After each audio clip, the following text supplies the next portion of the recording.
This story is based on true events. The names of characters and cities have been changed for confidentiality purposes. The internet had become the last refuge for 6 girls. In the physical world, they were outcasts, misunderstood, and invisible. They existed in the margins of society, finding themselves stifled by the walls of family dysfunction, institutional neglect, and the oppressive expectations of society.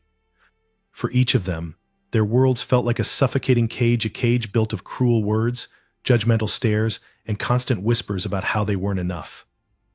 But in the dark corners of the internet, they had found something entirely different, a space where they could hide in plain sight. A place where no one knew their real names, their faces, or their histories. Here they could be free, if only for a little while. It started as something small.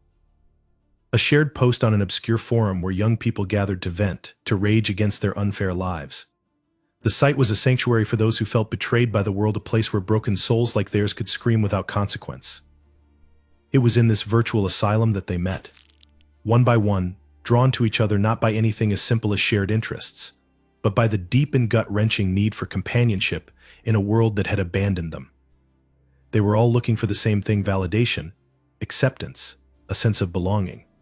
One of them, Lena, had posted a long message late one night about the horrors of her upbringing, an abusive mother who couldn't care less about her, a father who left before she could even remember his face. Her words were raw, a bleeding wound on the page, and they resonated with something deep inside the others. Her anger was not just palpable but contagious, spreading like wildfire across the empty spaces of their lives. The others, anonymous yet somehow intimate in their sorrow, rallied to her words, supporting her, validating her pain, and sharing their own. And that was how the bond began. The next to speak up was Sarah, a girl from a small town in Ohio, where everyone knew everyone else's business, and none of it was ever good.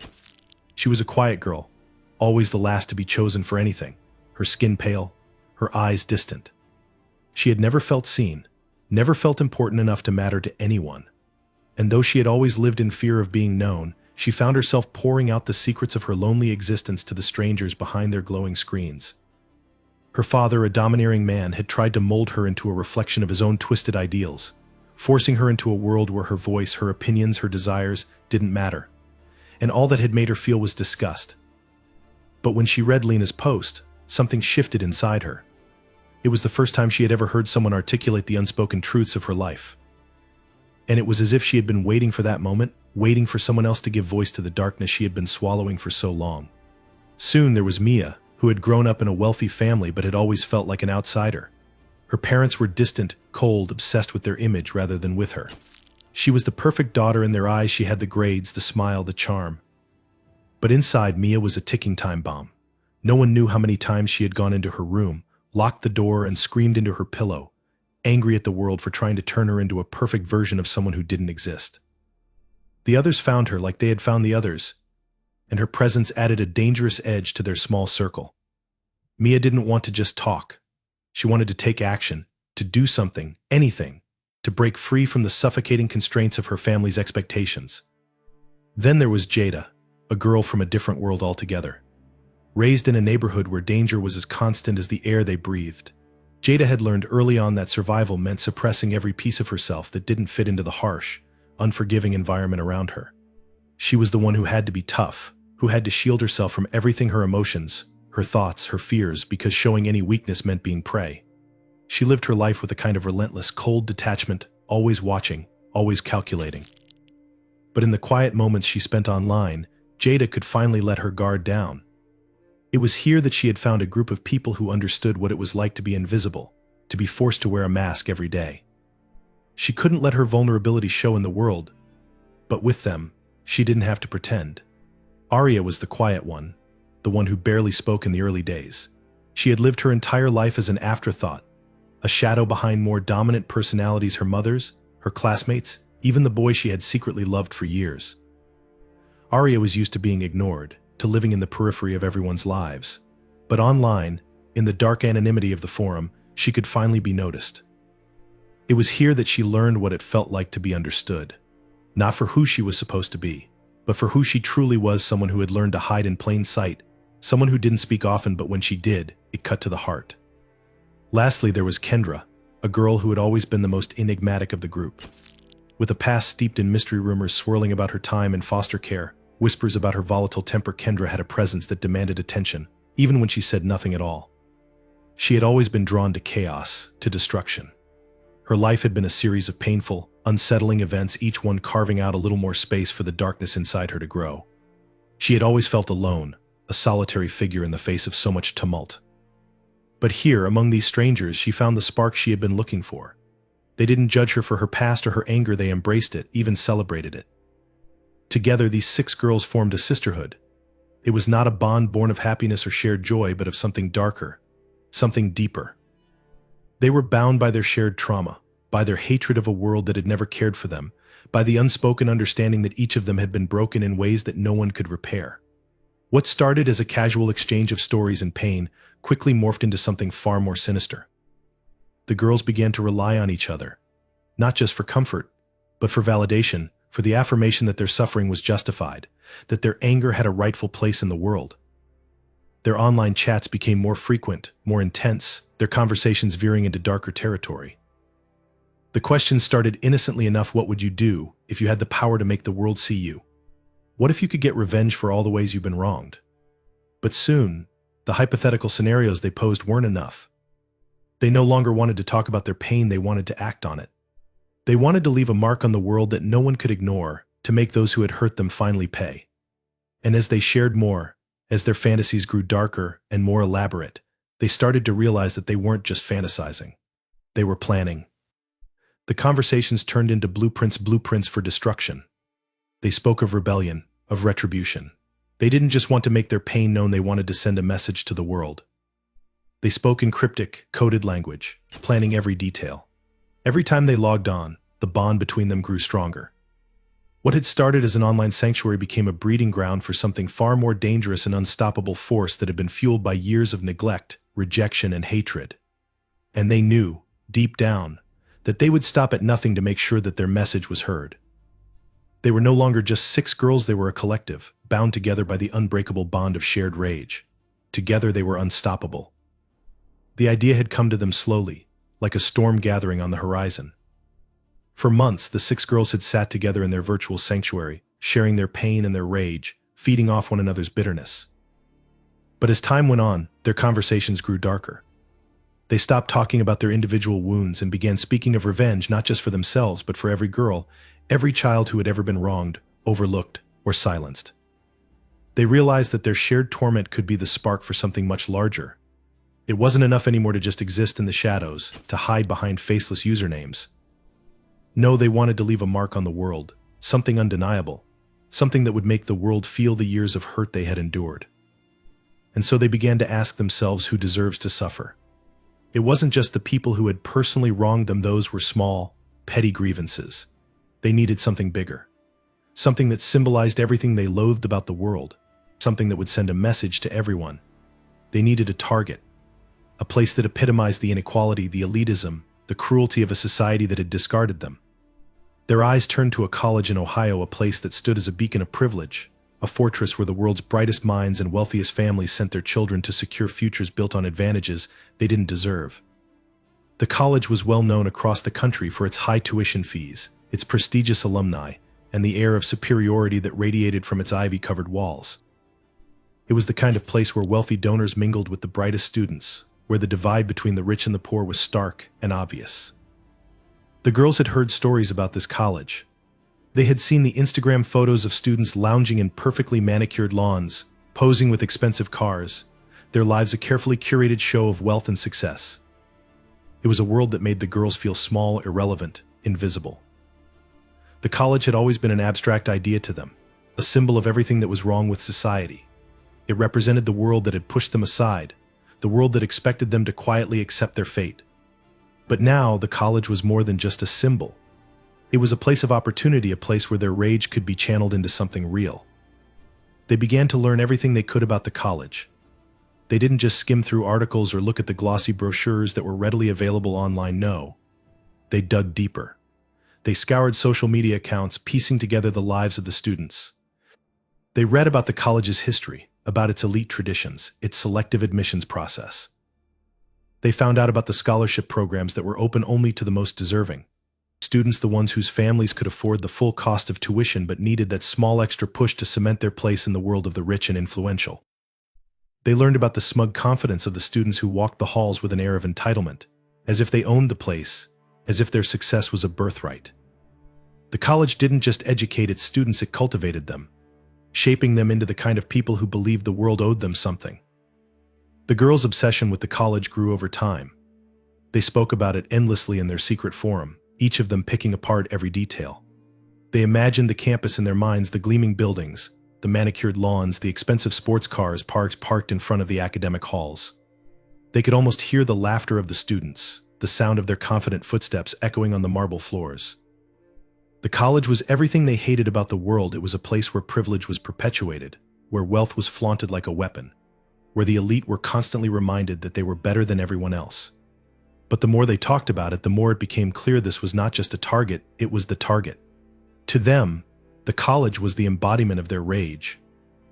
If they could bring down this place, tear apart its facade, expose the fragile world that lay behind its polished exterior, they would be sending a message to everyone who had ever made them feel small. They would make the world pay attention. And so they started to plan. At first it was a dream, a vague idea they floated amongst themselves like an insidious fantasy. But as the days passed, that dream began to solidify into something darker, something more tangible. One of the girls, Lena, had always been the most vocal about her hatred for the world. She was the one who spoke in the harshest terms, whose words cut through the silence like a knife.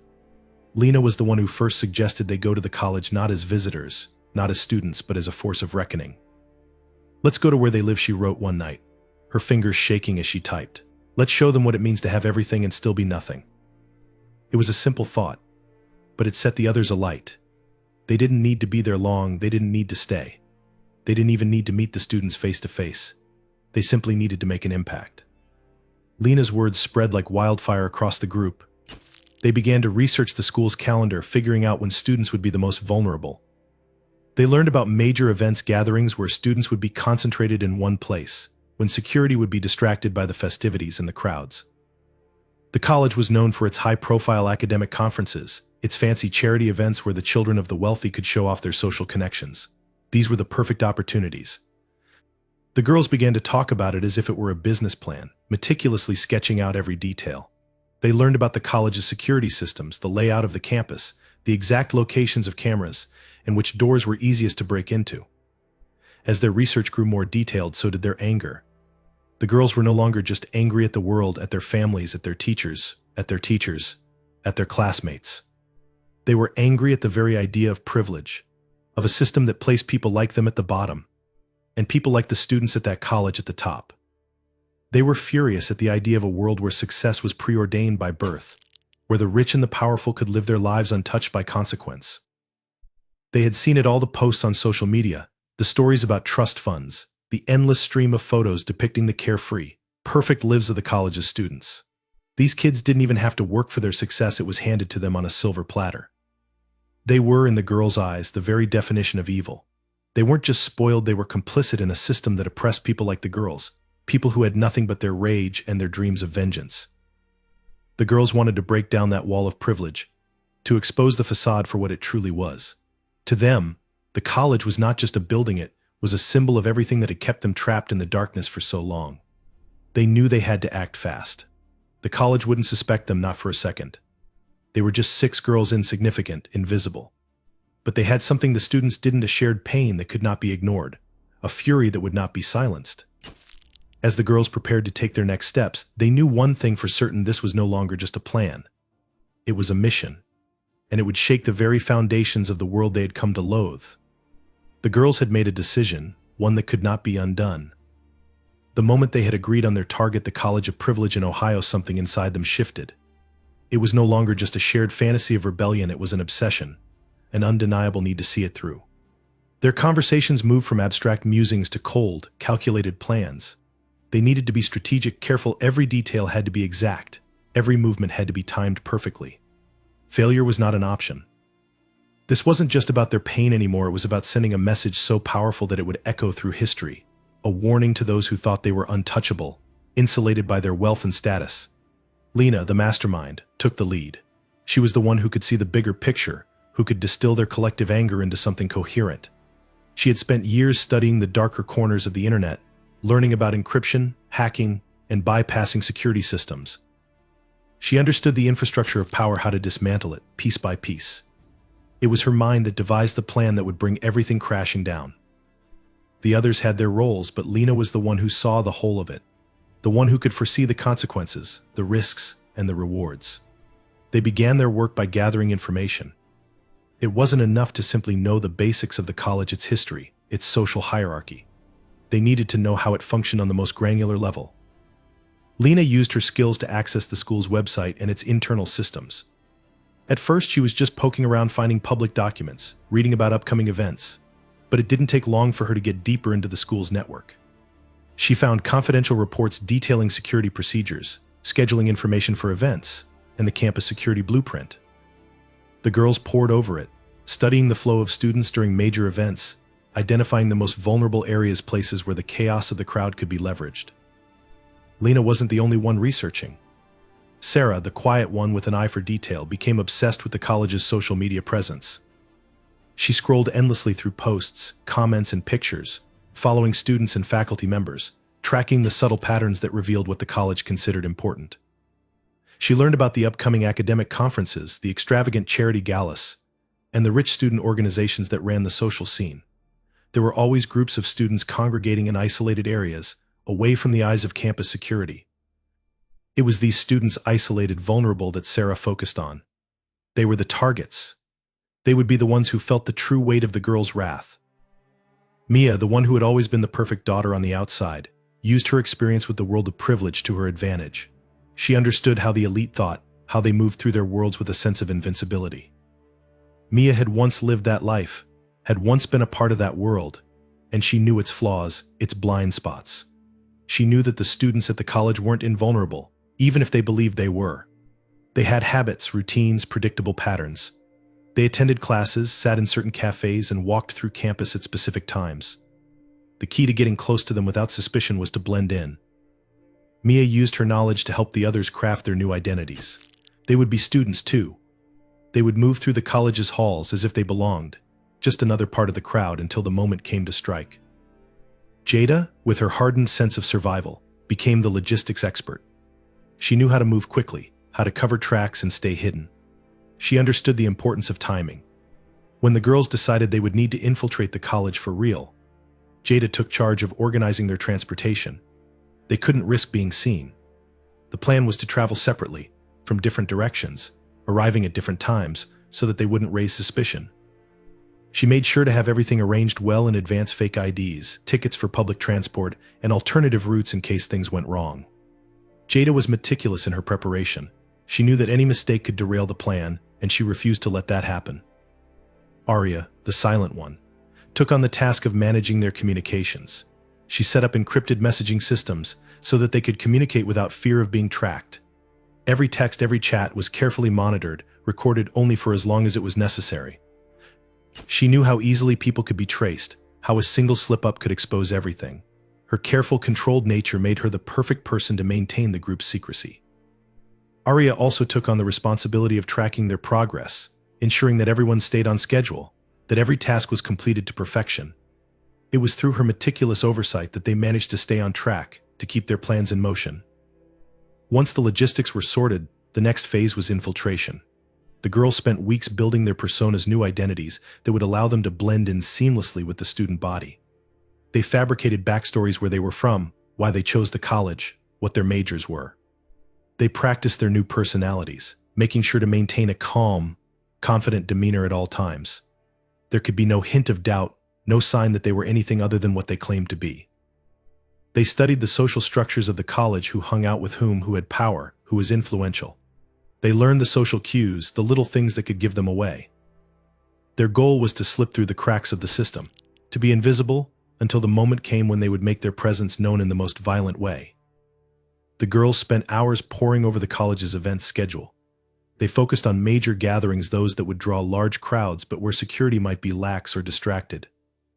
The academic conferences were prime targets, events where the rich and influential students could show off their intellect, where the most powerful figures would gather. The girls knew that these were the moments that mattered. If they could strike during an event like this, when everyone was concentrated in one space, when the students would be too wrapped up in their own importance to notice anything out of place, they would have the perfect opportunity to make their move. They learned about the campus layout, every building, every entrance, every exit.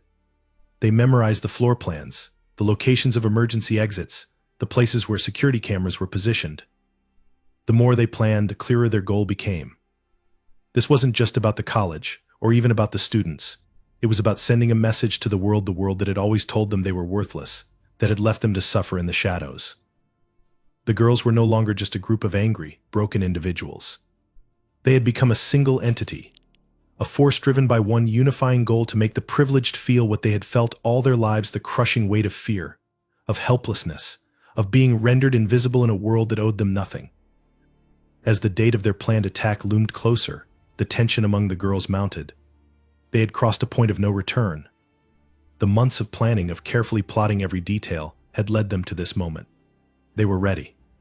The time to strike was fast approaching. But even as they moved closer to their goal, there was a lingering question hanging in the air. What would it feel like in the end to achieve what they had set out to do? Would they be satisfied, or would the aftermath be even more chaotic than they could ever have imagined? The girls didn't know. But they were determined to find out. They had made their choice. The world had pushed them to the brink. And now they were ready to push back. The day of the attack arrived with an eerie calm, as though the world itself held its breath. The girls had prepared for this moment for months, and now that it was finally here, there was a chilling sense of inevitability in the air. Each of them had a role to play, a task to complete, a path to follow.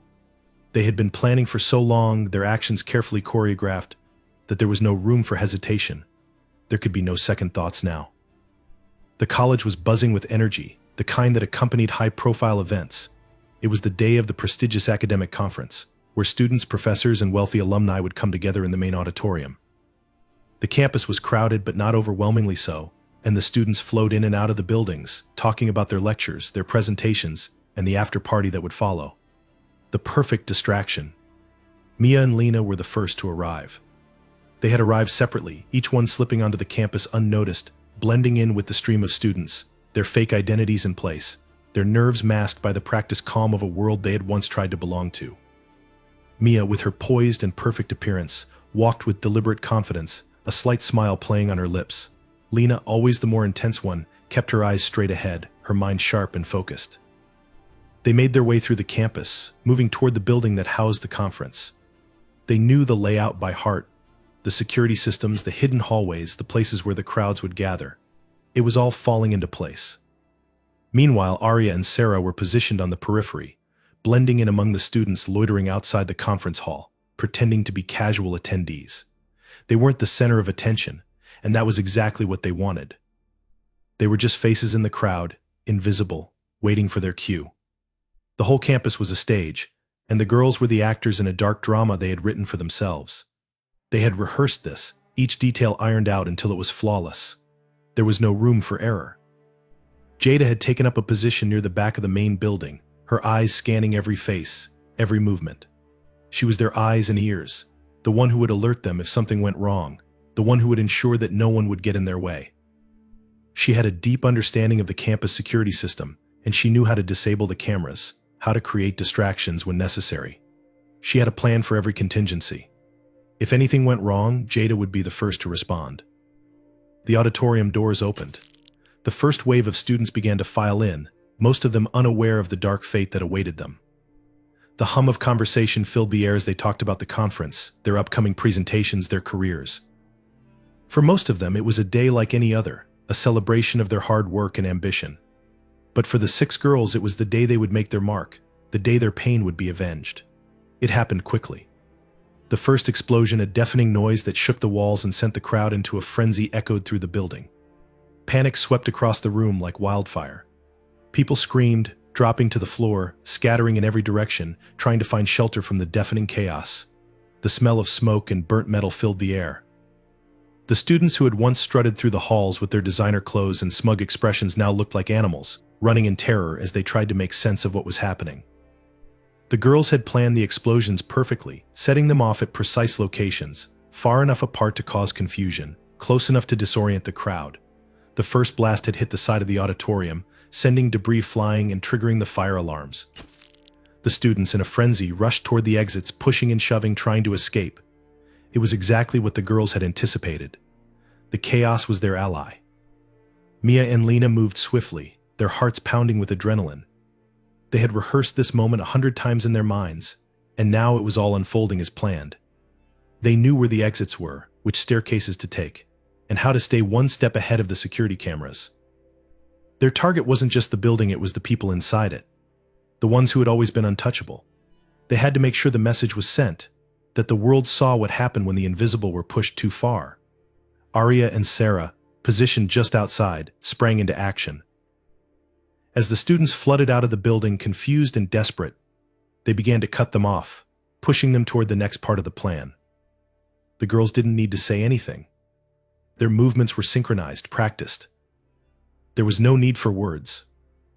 The second explosion sent a shockwave through the crowd, sending students stumbling backward, tripping over each other as they tried to escape. The panic was complete. The faculty, the high-ranking donors, the students, all of them now realized the gravity of the situation. They were no longer in control. They were vulnerable, just like the girls had been. The world they had spent their lives building was crumbling before their eyes, and they could do nothing to stop it. The chaos didn't just stay confined to the main building. Jada, from her vantage point, set off another series of distractions, false alarms, power cuts, blaring sirens that further disoriented the already panicked crowd. The girls had thought of everything, accounted for every variable. They had made sure that no matter where the students went, they would be met with chaos, fear, and confusion. It was a symphony of destruction, every note hitting perfectly on time. As the girls moved deeper into the chaos, they remained ghost-like, their presence unnoticed in the confusion. They had practiced being invisible, blending into the shadows, slipping through cracks in the walls. They saw it all, the terror on the faces of the students, the desperate, hopeless expressions of those who realized they wouldn't make it out in time. They saw the rich, the privileged, the entitled who had never known fear until now. They saw them run, trip, fall, scramble to survive, and the girls felt a sick sense of satisfaction. This was what they had wanted. This was the reckoning they had planned for so long. It wasn't just about the students, it was about the system they represented, the world they upheld. As the sound of sirens grew louder, as the screams of the dying mingled with the sound of the explosions, the girls knew that they had struck a blow against everything that had kept them silent, everything that had made them invisible. The world would remember this day. They would remember the names of those who had fallen. But even as the campus burned, as the blood of the privileged stained the ground, a question lingered in the air: was this enough? Would this destruction truly make them feel seen? Or would it, too, be swallowed by the world that had so easily ignored them? The answer didn't matter. The message had been sent. The world would never forget what had happened on that day. The first reports came in like a wave of cold water, breaking over the world's sense of security. News stations scrambled to piece together the details, their voices trembling as they described the horror unfolding at the college in Ohio. The headlines blared in a mix of disbelief and terror: massacre on campus, dozens dead in explosive attack. But those words, terrifying as they were, couldn't begin to capture the scale of what had happened. The footage was far worse: the images of young students, their faces twisted in terror, sprawled across the campus grounds, the smoldering remnants of the auditorium rising into the sky like a twisted monument to destruction. As the days passed, the world was forced to confront the full magnitude of the attack. 68 students were dead. Professors, high-ranking alumni, and visitors caught in the crossfire had been killed as well. The college, a revered institution, was left in ruins, its prestige shattered in a single afternoon. What was once a symbol of academic excellence, of privilege and power, now lay in smoking ruins, its survivors forever scarred. The nation reeled from the shock, unable to make sense of the violence. How had something so horrific happened? What could drive a group of young girls to commit such an act of devastation? There was no simple answer. Investigators scoured the wreckage for clues, but the more they learned, the less they understood. At first, all they could gather was that the explosions were meticulously planned, designed to disorient, to create chaos. But as the hours passed, more disturbing details emerged. Security footage, grainy and flickering, showed glimpses of the attackers, 6 girls no older than teenagers, moving calmly through the confusion, almost as if they belonged. It was chilling. No one could comprehend how such young, seemingly ordinary girls could commit such an atrocity. The media seized upon the images, running them again and again, as if trying to decode them, to find some kind of answer in the cold, emotionless faces of the attackers. But the public couldn't make sense of it. There were no obvious motivations, no political agenda, no clear reason for the bloodshed. The families of the victims, many of them wealthy, well-known, connected, were left in a state of disbelief. Their grief was overshadowed by the same question everyone else was asking: why? In the aftermath, the country's collective psyche was shattered. The nation's sense of invulnerability, the idea that the elite, the privileged, were untouchable, had been shattered. The college's elite, the ones who had never known a day of real hardship, were suddenly exposed, vulnerable.